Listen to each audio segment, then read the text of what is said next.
अमिता और उसके पति इलेश का हमेशा से एक सपना था कि उनका पहाड़ों में एक छोटा सा घर हो। उन दोनों ने अपना एक ऑनलाइन बिजनेस स्टार्ट किया था, जिसके चलते वो कहीं से भी काम कर सकते थे।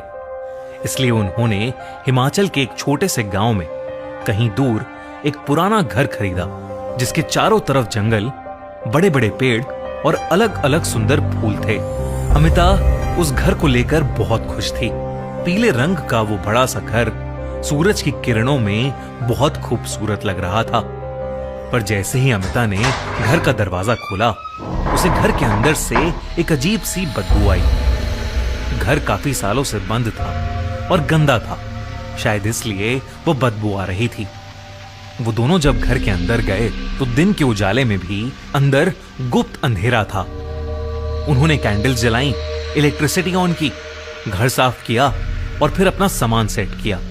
उसी रात जब अमिता ने खाना बनाने के लिए सब्जियां काटनी शुरू की, तो ताजी दिखने वाली सब्जियां अंदर से पूरी तरह सड़ी हुई थीं, बल्कि सब्जी के अंदर से काले कीड़े निकल रहे थे।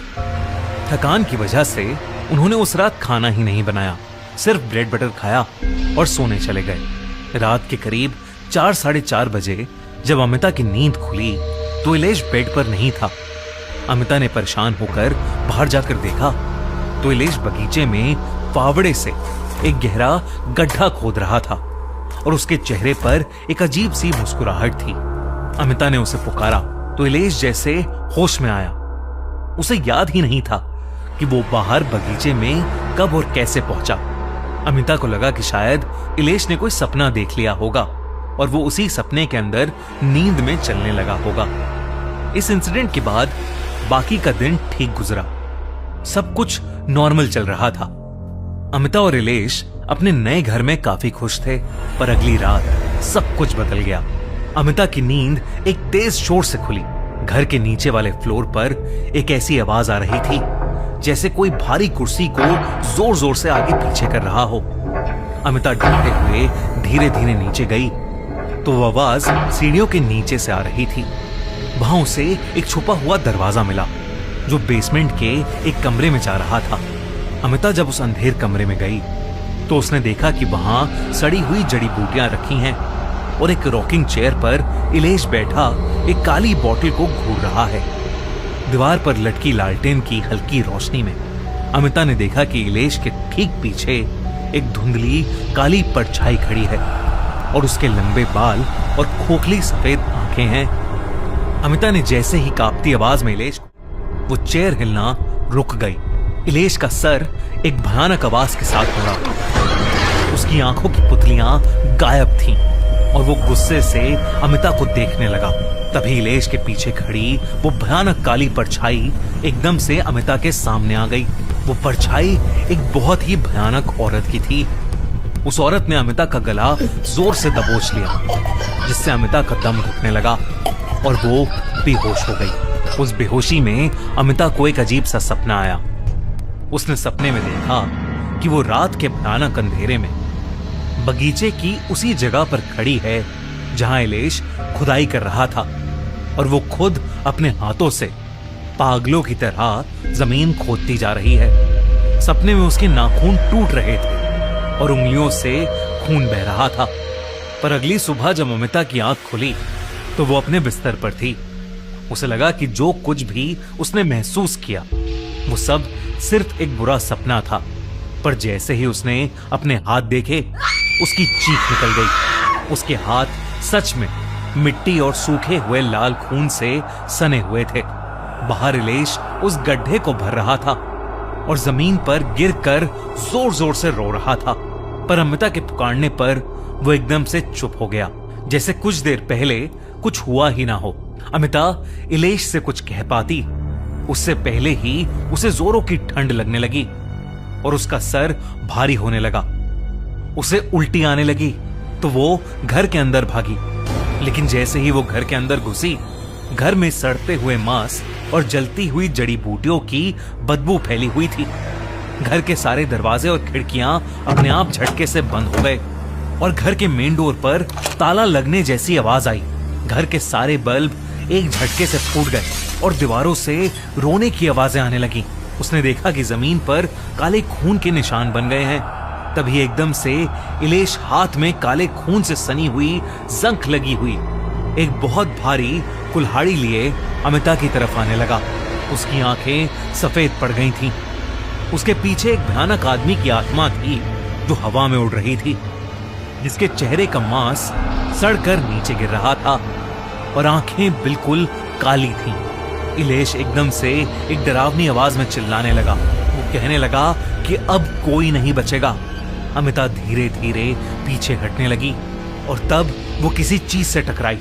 उसने मुड़कर पीछे देखा तो उसके सामने वही भयानक औरत खड़ी थी जो उस रात उसे बेसमेंट में दिखी थी। उस औरत ने अमिता का गला जोर से दबोच लिया, जिससे अमिता का दम घुटने लगा और वो फिर बेहोश हो गई।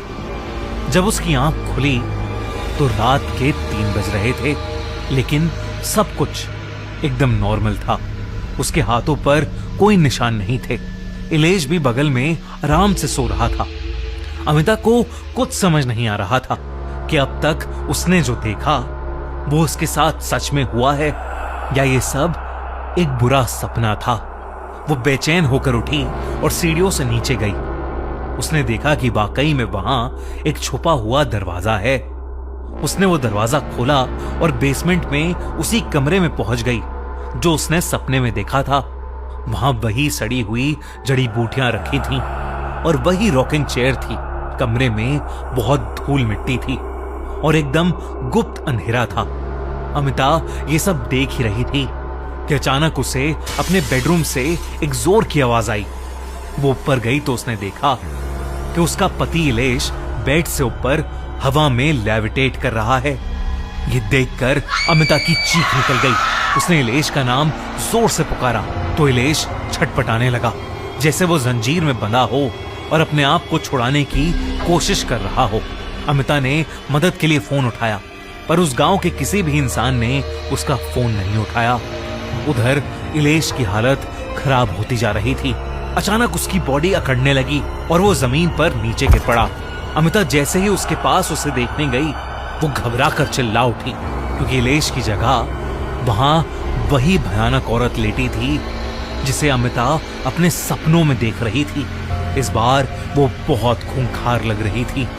उसने एक बार फिर अमिता का गला दबोचा, जिससे अमिता का दम घुटने लगा और उसकी सांसें रुक गई। उस दिन की सुबह इलेश के लिए बिल्कुल अलग थी। जब इलेश सोकर उठा तो अमिता आराम से बेड पर सो रही थी। कुछ घंटे गुजरे, लेकिन अमिता अभी तक नहीं उठी थी। वो बस सोई जा रही थी। अब इलेश ने अमिता के चेहरे पर पानी डाला, लेकिन वो फिर भी नहीं उठी। अचानक अमिता को फिट्स का अटैक आ गया, यानी मिर्गी के दौरे पड़ने लगे। इलेश ने जल्दी से अमिता को कार में बिठाया और पास की क्लिनिक में ले गया। डॉक्टर ने चेक किया तो अमिता की रिपोर्ट्स एकदम नॉर्मल थी। बस उसकी दिल की धड़कन, उसकी हार्ट बीट्स बहुत तेज थी।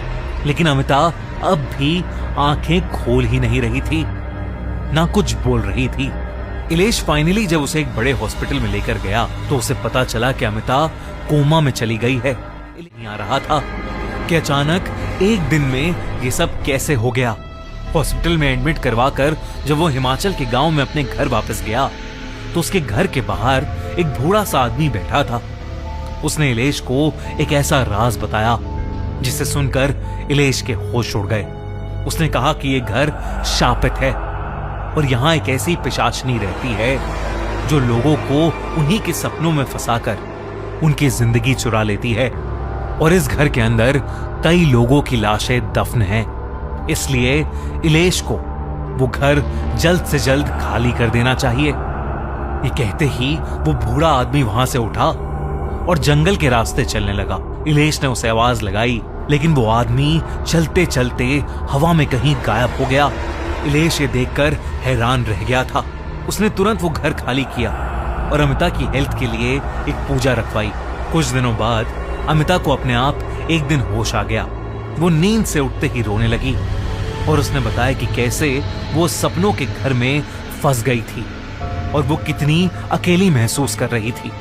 इलेश ने भगवान का शुक्रिया अदा किया और उस बूढ़े आदमी का भी, जिसने उसे सब बताया। इलेश को लगा कि शायद वो बूढ़ा आदमी भी उस घर में एक भटकती आत्मा था जिसके सपने उस पिशाचनी ने चुराए थे। दोस्तों, अगर आप ऐसे कभी सपनों के घर में फंस जाओगे तो क्या करोगे? खैर, ऐसे